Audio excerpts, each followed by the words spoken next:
Thank you. Thank you very much. Hey, everybody. How's it going? Good? All right. It's early, but let's get into this, huh? My name's Mike Teixeira, as I mentioned. Thank you for that wonderful introduction. I do want to thank Creative Mornings for having us here. When we heard the topic was risk, we were kind of knee-deep in this campaign we call A Tiny Bit Huge, and it felt like a perfect fit. A little bit about my background. I grew up in Southern Mass. I'm not originally from Portsmouth. I wanted to be an actor, so I went to theater school. I went to LA. I lived on ramen noodles in apartments with 5 and 6 people. And my whole career is thanks to a risk. While I was out there, I was interning and someone said, "Can you scan this?" Never having used design software, I said, "Sure." And the rest is history. But family called and I came back to the East Coast and kicked around, couldn't find a home that I really liked that had that cultural vibe and the excitement I was used to in LA until I found Portsmouth, and I totally fell in love with Portsmouth. Been here for 10 years. And I got involved with ArtSpeak because I just wanted to see if I could help strengthening arts and culture. There was a lot of hand-wringing about what is popular, what's not popular, do we have music venues, do we not have music venues. I had amazing creative people working for me at Calypso, and I said, you know, this is a key. How do we attract more people like these folks at Calypso? And so we got involved in ArtSpeak, and I've been the sitting board president for 2 years now. And Duncan? Thank you, Mike. So I'm Duncan Craig. I'm one of the partners at Rocca. I grew up in Portsmouth. I've lived here forever. Went to UNH. Was still a Portsmouth resident during that time. But Portsmouth's just a part of me. And I think we've all seen how Portsmouth has evolved over the last few decades. And what's most important to me is that as Portsmouth continues to grow and evolve, the feeling of energy that surrounds the arts and culture of Portsmouth is what I still want to be at the heart of Portsmouth. And so that's what really sort of inspired us to, and we'll get into this in a second, but that's at the heart of what inspired us to start this little project. And I grew up doing theater in Portsmouth and playing music and kicking around the streets and going to the Elvis Room and everything like that. So, it's a big part of who I am, but also I want it to continue to be the Portsmouth that we've always loved as it continues to grow. All right. So when we first sort of started kicking around this idea, Mike and I were having coffee, talking about some initiatives for ArtSpeak at White Heron, and as Mike sort of alluded to, we were really focused on the fact that we wanted to make sure that as Portsmouth grew, it wasn't just about sort of really expensive condos and things like that. That the people that were coming to Portsmouth either to live here or to hang out here or to work here were all knowing what Portsmouth was about from an arts and culture standpoint. And we were sort of just saying like, I wish there was something we could do to just sort of continue to help people understand that. People who haven't lived here and experienced it. We didn't want Portsmouth to sort of lose its edge, and I think a lot of people feel that way. I love that. So I live in downtown Portsmouth, and as much as I might complain in the moment, I love that at 2 a.m. there's people screaming and throwing things in the streets and stuff like that. There's still a little bit of grittiness left to Portsmouth, and I hope it keeps that, and I hope that energy continues to stay active. So Mike and I were talking, and we were saying, what can we do? Why don't we put together a group and just talk it over and see what types of things we can come up with. Yeah, and I think the word that kept coming up, you can keep it. All right. The word that kept coming up was balance. We were saying, okay, well, developers are doing what they should do. They're building and whatnot, but how do we make sure we maintain the balance and make sure that folks middle, lower income, more independent are also attracted to the city? And that's, where we started fixating on a rallying cry, some sort of way to personify what we see as the balance that's so necessary for this city. That was the inspiration to where we ended up going next. Okay, but you get the next slide, don't you? Oh, okay, blue is me. That's why we color-coded it. Very simple guy, I need colors. So what was the risk? You know, we went to ArtSpeak with this idea. We went to the board and we said, hey, we got this idea. We'd like to create a slogan to kind of help unify, right? Around that time, Keep Portsmouth Loud was happening. Do you guys remember Keep Portsmouth Loud? They became a force overnight, right? And we were like, wow, we were inspired. Look at this energy. Look at this activation. How can we do that in a positive, unifying way for the arts? Because ArtSpeak tends to stay underground. You know, we do the unfun stuff, the policies on public art, the consulting with the city, the trying to unify groups and gain consensus. So we were a little afraid. This was scary for us to kind of step up and say, hey, how about this as an idea? So it was kind of that fear that a lot of artists feel when you step on the stage for the first time, where you hang your painting in a gallery for people to see, that fear of rejection. Oh no, now that we're actually public, people are going to say stuff. The other risk that we encountered, or we were fearful of, was the risk of our group getting divided, the board getting divided, if people were either for or against it, or were we not going to stay on the same page. So we were really worried about that, and we really did a lot of work initially to say, okay, if we're going to do this, we got to be unified and we got to have, you know, the same goals in mind. And lastly, there was the risk of going out there with something a little complicated. It seems simple on the surface, a slogan, yeah, big deal. But what we wanted to accomplish with that slogan was much more in depth. We wanted to really find a way to create a positive voice. We wanted to find a way to help generate funds to ArtSpeak, and in essence, you know, fund activities in the community to make us stronger. And we really wanted to create this balance we were talking about of attracting people to the city who are arts fans and not just for a day trip, which is great and all, but we wanted to make sure there was balance of people coming here for arts and culture. So those were our risks, and then we stepped into it. So what did we do? As I mentioned earlier, we put together a group. We talked to a lot of different people. You know, we reached out to friends and the community, and we ended up with a really great group of people, some of which are in the room here. Yeah, so Nancy Pearson, who is also the executive director of ArtSpeak, is that the right title? And Ken Dodge from Anchorline, and Kate Rochelau, and Matt Talbot from Brown, and Crystal Parody from Vital, and Seth Hoffman from Catchfire, and Phil Cohen from the Daily Portsmouth. So we all got together and sort of talked about what we were just talking about, saying, you know, like, what should we do here? And we didn't even really know initially that it was going to start with the slogan. It was more just like, what is it that we want to put together here? And I think it's important to mention that we didn't have any sort of vetting process. We didn't vote for this group. We just kind of asked people we knew, and that's how the group came around. Some people said no, that aren't part of the group, and some people said yes. And so it was a fun cross-section of folks from the city. Yeah, so, and, you know, I mean, when we started out, we weren't even sure that it was going to lead anywhere. We really just wanted to try something out and see what would happen. You know, we started talking back and forth and saying, I don't know if that's the right way to go, and what should we do, and that sounds like a good idea, and things like that, and decided that the best way to start was to start with a sort of a mission statement, like a statement of purpose, trying to define what we love about the city, how to encompass all this dichotomy that we kept seeing, because that's what kept coming up. Well, it's rough, but it's refined. It's historical, but it's modern. You know, and we couldn't bridge that. So we were like, okay, we got to write kind of a statement of purpose, a love letter to the city to kind of help us focus in. Yeah.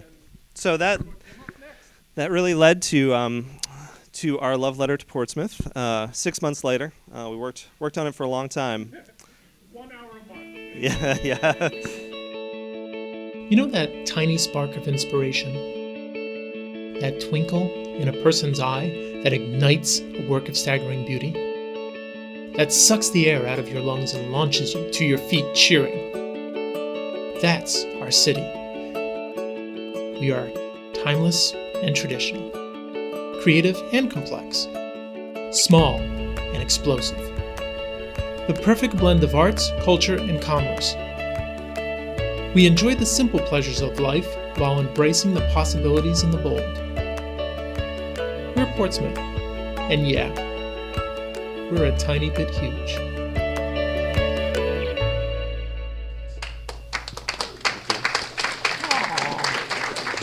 Yay, thanks guys.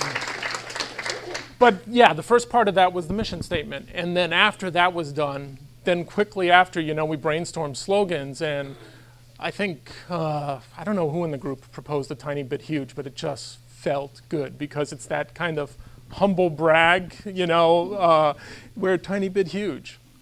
And also, we recognize the fact that we are a small city. I think when you're in the city sometimes, and I should say too, when we talk about Portsmouth, we're also talking about Kittery and we're talking about Dover. We're talking about the seacoast, really. But, it's a small geographical area. But the important thing to remember is that there's so much going on at any given time. There's too much for anybody to do on any given, Saturday night. And so we really wanted to focus in on that and say there's whatever you're into, we have it here, from the history stuff to incredible food to plays to great maker community, to public art. Everything that is around us is really feeding into the energy, and so we wanted to bring that. And Matt here designed this incredible mark that really pulled it all together. He even made a custom font for it, which. But what we didn't want to do is step out and say, people of Portsmouth, here is your new brand, embrace it, because that would have gone over well. So what we thought we would do is put it out there as a crowdsourcing campaign, and say, what do you guys think? Where should we take this? What should we do with it? This is what we came up with. Does everybody like it? If so, cool. Give us $1, or tell somebody about it. And so it was really our way of sort of bringing it, doing a soft launch, bringing it to people and saying, what do you think? Tell us about it, and sort of show us what you think about this, and if you think it makes sense. We talked a lot as a committee to how best to roll this out, and really this felt the most natural to us to start the conversation here and see how it went from there. So then we got to the reaction, and if you know what happened next, I picked the shark icon. Will you click? So at first, the reaction was amazing. We got $2,500 in 4 days. Our overall goal was $10,000. We were like, easy, no problem. It was supposed to last 30 days, and in 4 days we got $2,000. Cool. And then we started seeing comments like this: support the campaign and support this amazing town. Heck yeah, man. We were on cloud nine. We were like, yes, we got the pulse of the city. We're excited. And then the first hint that something was about to change was a piece that the Sound did, and it was well written, and we really appreciate the coverage. But I looked at that cover and I said, big huge stickers all over the city, and the new in italics city slogan. And when we opened it up, we found that there were not such nice comments inside. I'll pay attention to this when it stops being stupid. That was my favorite. We should be more concerned and active about keeping Portsmouth an affordable and livable community. Yeah, you can't argue with that, sure, but not everybody can tackle everything. So this piece was eye-opening to us, and it became kind of that turning point where we realized, something's changing here. And that article, even though online we were seeing tons and tons of positives and a few negatives, that article really made it feel a lot more balanced, I think, in people's mind. There were 2 negative people and 2 positive people, so it seemed like there was a 50-50 split in the city. And at that point, the donations started to really slow down. And what happened was we realized at that point that this campaign wasn't just going to be about is it successful or not successful at that point? All of a sudden, we were taking this side path of learning, and Risk was doing that to us. Risk was making us sit down with folks. We started calling them. We started Facebook messaging and sitting down at the table with them and just saying, hey, why is this not resonating with you? We, as ArtSpeak, care, and we want to be helpful to you. What do you need? What are your concerns? And I think that's the best thing that's ever happened to ArtSpeak, because it really took everything from a theoretical down to a face-to-face conversation and an emotional conversation. Just add to that, I think at that point, it was really interesting to see people, to hear people's opinions about it. I think we can we've all seen what can happen on social media when people sort of get on there and just start putting whatever they want, whatever sort of first comes to mind out there. But when you're sitting across from somebody and you're sort of looking them in the eye, there's a different dynamic, and you can both understand each other. And so it's a really interesting part that comes out of that. And the other thing is that a lot of people were saying things like, you don't speak for me. I'm an artist and you don't speak for me. And we're like, we're not trying to. We're really just trying to put something out there that's sort of fun and just is a voice in the crowd that's saying like, hey, we're Portsmouth, look at us, we're cool. And so that was an important lesson that I think we learned, is that a lot of people have a long history with Portsmouth, and maybe they can't afford to live here anymore, or they feel like it's not the same Portsmouth that it was, and this sort of was the brand of that fear or that wound that they had. And we really learned to really honor that, and that it's not about saying like, well then don't talk about it. Like, let's talk about that. Let's have that conversation. Oops. Here we go. We also wanted to be able to put feedback into perspective, and take the negative with the positive. So as opposed to just sort of like Mike said, when we threw it out there, we started to see a ton of positive feedback, and we were like, this is great. And then of course you start to see negative comments roll in, and it starts to be like, oh, and the impulse is to take it personally. Oh no, they hate us and whatever. Yeah. But we learned to look at it and say, well, what are they really saying? Why are they saying these things? And it forced us to put stuff like that into perspective, to really dig a little deeper. Yeah, which I think led to a much deeper conversation than we would have had otherwise, and a much deeper appreciation that we have for what we're trying to do. We also learned that negativity can kill a campaign very quickly. There was a ton of momentum those first few days, and then a handful of people that sort of railed against it, and which was fully their right to do, made everybody say, I don't know if I'm going to put myself out there anymore. I don't know if I'm going to tweet about this anymore and tell people to support this. So that was another interesting lesson. Yeah. And we learned that this stuff, when you do get out in public for a risky proposition like this, it takes a lot of hands, it takes a lot of help. And it's something that ArtSpeak for the past several years has been struggling with, and this really drove it home. Where do we get help? How do we create volunteers? How do we have people sign up? So it's something that we really have put to the forefront of something we want to focus on. As a matter of fact, art-speak.org. You can go there and sign up as a volunteer if you're interested in helping out with anything. So this is another interesting part. A lot of us work in the digital space. Launching something digitally is a lot easier than putting something out there that's physical, because there's not as much of an investment. You can put something out there in social and see what the reaction is to it. The challenge, though, is that it's also very easy to react to something very quickly. So that was another sort of big lesson. Yeah, and we had to learn strategies for releasing something online, but also making sure it was married with the personal. So getting out in the community and taking the time, beating the street. I mean, Monty's shaking his head back there. You know what I'm talking about, right? A picture goes out, a headline goes out, a crowdsourcing campaign goes out. there's going to be reaction. But the world, you're not digital. We're all not digital. We're not just the ids behind our keyboard.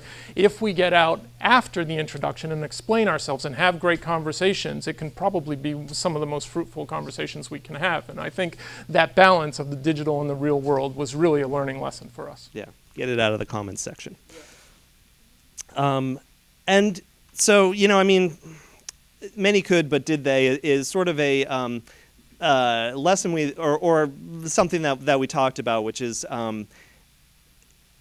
that we really wanted to put ourselves out there and do something. And some of the reaction was, I could have done that, or I don't like this, I could have done something better. And our reaction was kind of like, well, but you didn't, A. And B, go do that, please. We would love to see what you put together. And, you know, so I think that that's an important thing that everyone should sort of take from this, is that, you know, yes, we sort of put a lot of work into it, but we also just decided to do it one day. And I think anyone can do that, and anyone can really can put themselves out there, and you just got to be prepared for the reaction. And learning and adjusting. I mean, that's basically the bottom line. We are in a very nimble age where communication spreads across the city and retracts down to a lonely individual at the speed of light. So you have to learn to adjust. You can't get stuck in this one goal that you wanted to raise, you know, X number of dollars so you can do it this particular way. You have to take in the lessons and adjust on the fly and not keep your overall goal. You know, try not to sacrifice your overall goal. So those are all the lessons we learned. You guys still with us? Yeah? All right, I see heads nodding. I would just add one more thing to the learn and adjust, which is that one of the things that I mentioned earlier that we love about Portsmouth is that sort of that really passionate energy behind it. And that's one of the best things that you know, even the positive and the negative reaction was all very passionate. And it's one of the best parts about the community is that everyone takes it personally, everyone gets involved. And so that's something that we learned, and that you need to, if you're going to do something here, put it out there and be able to adjust to the reaction that you get and move from there. That's something that I think you know, the next thing that we do will really focus on. Yeah, I think it's changed us as an organization, and those are the specific things we learned because of that campaign. But there was some big picture things we learned about risk. First off, risk is the way humans learn. I mean, that was eye-opening to us, but it really is through risk that you test your boundaries and you find out, can I push in this area? Oh, okay, that's okay as long as we talk about it. Can I push in this area? No, that is absolutely not okay. And it wouldn't be, if it wasn't for risk, that you would find out where those boundaries are. So ArtSpeak found itself raising a portion of the money we had originally geared ourselves to raise, and we had to make a decision. You know, did we feel as an organization that there was something here? Did we want to pursue it, or did we want to do something else? Did we want to change course? And we talked a lot about it, but we finally decided that we feel there's a lot of promise here, and we feel that the city needs a unifying rally like this, and we want to try to take this to the next step to see if the audience outside our city also reacts positively to it. So we doubled down, and we're here to announce today that atinybithuge.com is now live. So we're very excited about this. I'm going to show you around real quick, okay?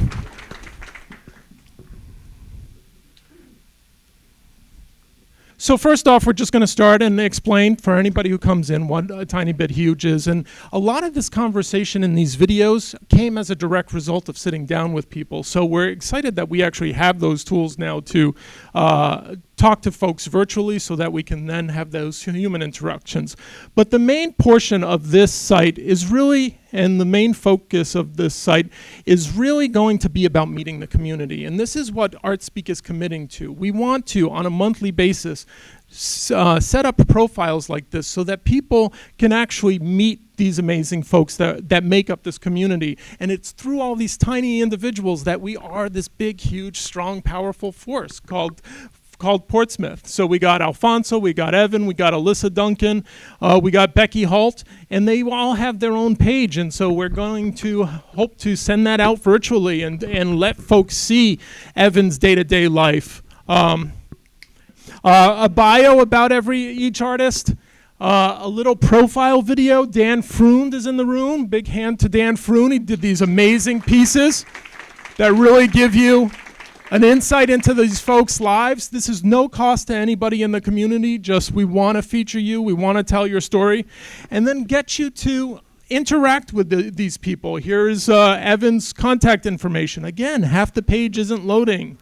His Instagram feed is there, all his links to all his things, get you off the site and learning about Evan.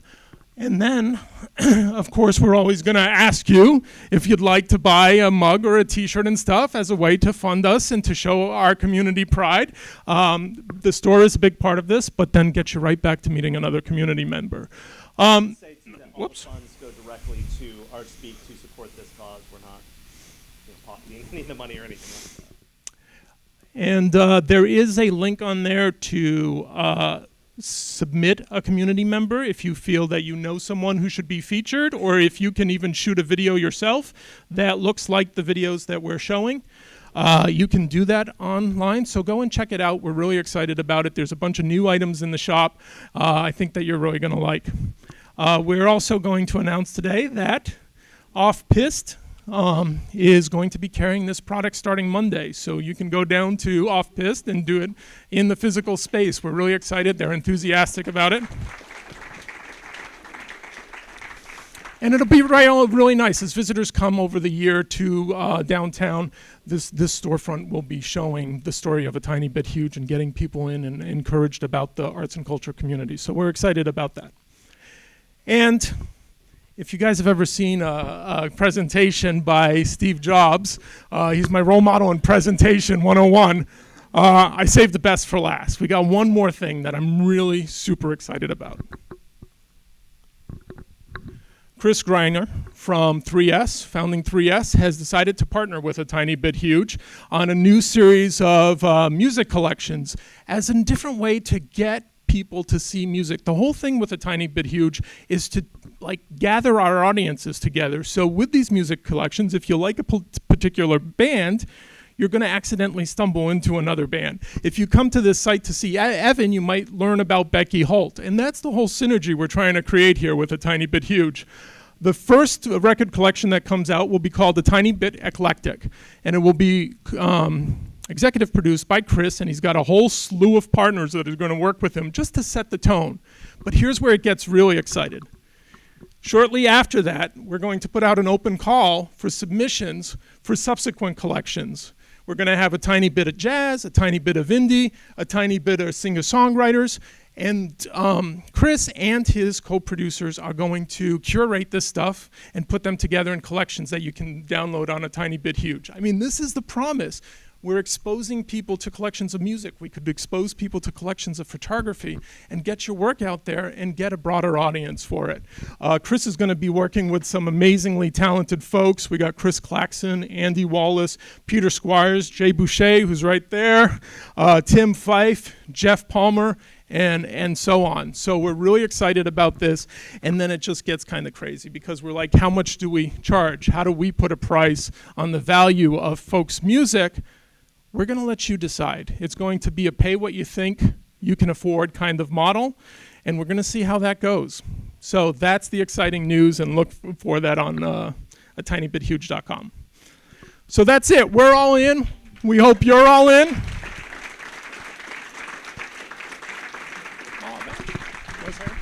Thank you. And we really appreciate being here today. Thank you.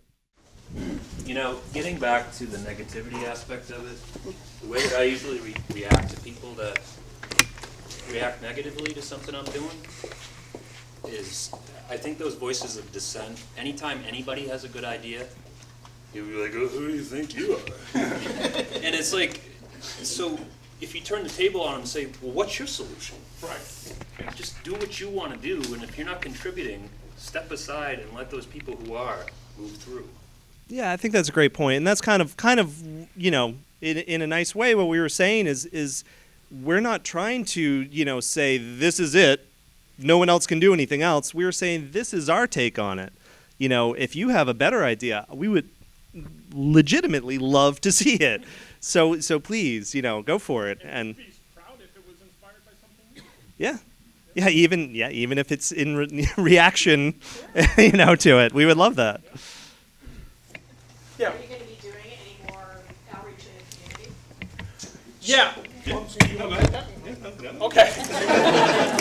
Well, we are going to be doing outreach in the community by just randomly cold calling any arts and culture member that we can think of to profile them on the website. I mean, we really want to get them to be able to have that opportunity to tell their story. And the more folks we can feature, the more SEO goodness we'll have. Because when they're searching for, cooking terms and they end up with Evan's profile, they're going to accidentally stumble into a local musician or something like that. So we're really excited as that being the way to really get the community involved. And we want them to submit folks to be featured. We're not going to be much of a gatekeeper of this. We'll be a little bit careful to make sure there's nothing unchild friendly, or we'll figure out ways how to block out parts of the screen. But as long as you have a burning desire inside of you to create something outside of yourself, then you're an artist, in our opinion. And that's something that goes unspoken here.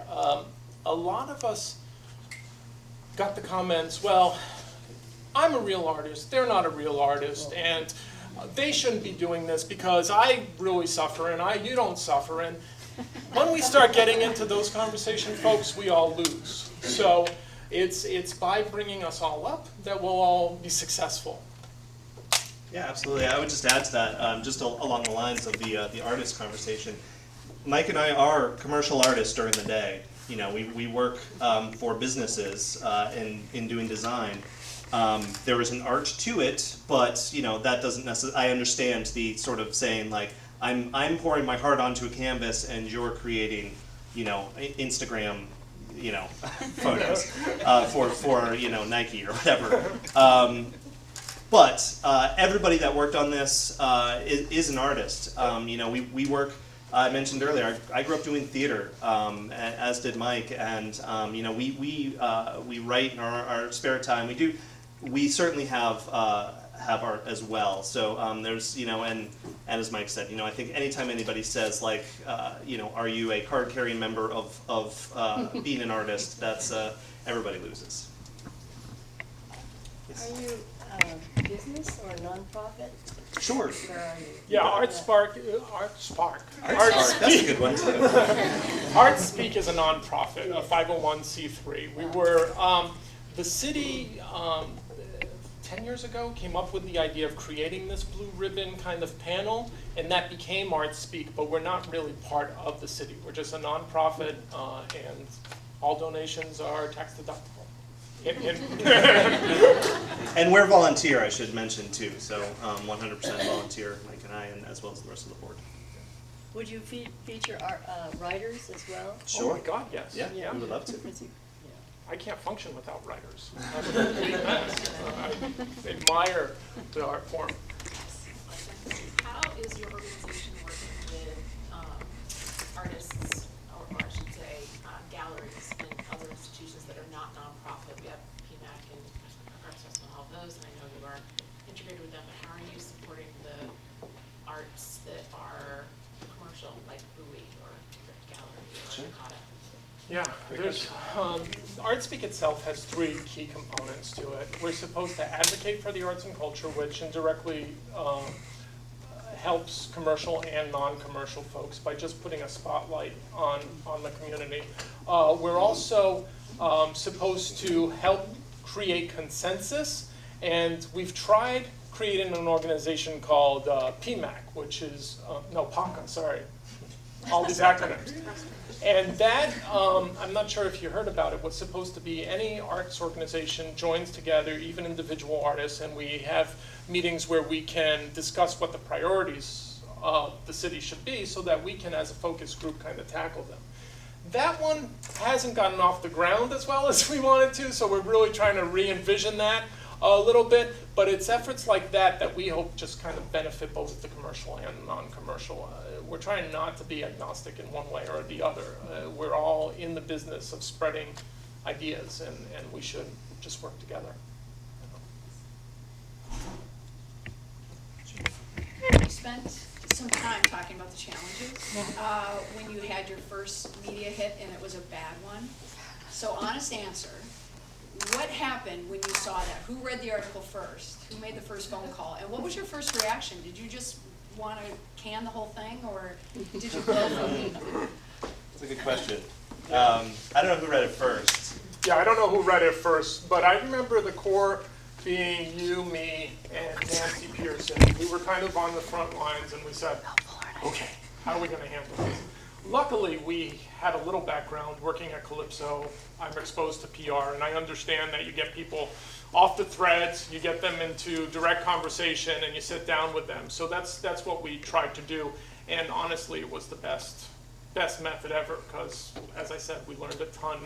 And it was a whole different conversation after someone says, I'm going to stop paying attention to this when it stops being stupid, and you sit down across from that. That's not how they phrase it. And they phrase it in terms of what I'm worried about, what I'm fearful of, and then you've got a platform to talk, you know? And it's, big key lesson. So are those people on board now? Probably not. Actually, a couple of them definitely sort of were like, oh, well, okay, that makes sense. And it's like, well, thank you for railing against it online before understanding. Yeah, I think that people have understood that it's a lot more than a slogan, and that took a lot of work on our part. We had a complicated job here we were trying to explain. But I think some people are sitting on the sideline with their arms crossed saying, prove it to us. And we are completely ready for the challenge. We want to prove it to you, you know. And so we're hoping this grows into something big, that we can start funding things like emergency funds and artist exchange databases, all these big dream stuff we want to do. But federal funding is drying up. Crowdsourcing is easily derailed. So we're trying to find new creative ways to be able to really bolster up the community, and this is our attempt at that. And I would also add to that, that is another lesson that we learned, which is that when we rolled it out, as much as we were trying to do that soft launch that I was talking about, as opposed to just sort of unleashing it on everyone, I don't think we did a great job of explaining what our sort of long-term vision for, like the website that we showed today, with artist profiles and things like that. I think all people saw was a marketing campaign. And saw a bunch of marketing people behind it and said, are you guys trying to make money somehow? I don't understand. And I think that we did a not as great job as we could have in explaining that. We were so excited about it, we were like, look at this, guys, look what we made, and I think we could have done a better job of really sort of laying it out and saying, this is the first step. And by first step, we don't mean like first step this year, we mean like first step this month. And we have plans to do X, Y, Z. And it's really going to benefit. And I think that we could have done a better job of that. Yeah, definitely. People are quick to criticize, and there's such a difference between criticism and constructive criticism, which is what here was getting to, which is people are quick to say anything bad, anything insulting, anything clever, anything rude, but when you take them to task, and usually, and my experience was it was one-on-one, and say exactly what do you think could be different or better, whatever, that's when you start to really hear things. And in my experience, it was interesting that when given that opportunity to talk about it, very few people showed up. Right. So then you start to kind of realize, and it starts to hit you that I shouldn't worry about this so much. There will always be those people who don't like it, who won't be on board, who will never get past the feeling that somebody's out to make something, it's just a bunch of marketing people. And that's okay. But as long as those people who are really vocal about it, if they're really that interested and they'll come and listen to you and be part of the conversation and offer that up, you may not win them over, but they will at least understand there was something behind it. Yeah. So I think, and I learned the same thing that you guys did.